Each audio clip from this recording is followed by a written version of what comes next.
तर मंडळी, बीडमधून आणखी एक प्रकार, मारहाणीचा प्रकार व्हिडिओ समोर आलेला आहे, ज्यात शिवसेना उद्धव बाळासाहेब ठाकरे पक्षाचा जिल्हा प्रमुख परमेश्वर सातपुतेचा चुलत भाऊ म्हणजेच ओमकार सातपुतेला मारहाण करतानाचा व्हिडिओ समोर आलेला आहे। या व्हिडिओत ओमकार सातपुते आणि इतर साथीदार एका तरुणाला पट्ट्याने अमानुष मारहाण करताना दिसतात।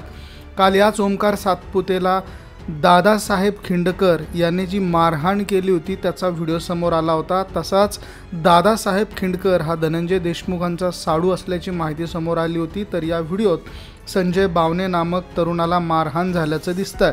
तरी कालच्या व्हिडिओनंतर दादासाहेब खिंडकर पोलिसांना शरण गेलेला आहे। तर या व्हिडिओनंतर ओमकार सातपुतेवर कारवाई केली जाणार का हे पाहणं देखील अतिशय महत्त्वाचं आहे। तर मंडळी, ओमकार सातपुते ज्याला दादा खिंडकर याने मारहाण केलेली होती, त्याने या व्हिडिओमध्ये आपल्याला दिसतं आहे की संजय बावणे नामक एका तरुणाला मारहाण करतानाचा व्हिडिओ। हा कालचा व्हिडिओ होता, ज्यामध्ये दादासाहेब खिंडकर हे ओमकार सातपुते याला मारहाण करताना दिसत होते। दादासाहेब खिंडकर हे आता पोलिसांच्या स्वाधीन आहेत, पोलिसांमध्ये ते जमा झालेले आहेत। तर असे दोन व्हिडिओ, म्हणजे अगोदर दादासाहेब खिंडकर याने जी मारहाण केली त्याचा व्हिडिओ समोर आलेला होता, ज्याला मारलं होतं त्याने आणखी एका तिसऱ्या युवकाला मारलं होतं, तो व्हिडिओ समोर आला। आज दादासाहेब खिंडकर हा पोलिसांना शरण आला, पोलीस त्याला घेऊन जातानाचा व्हिडिओ समोर आला आहे, त्याच्यावरती गुन्हा दाखल झालेला आहे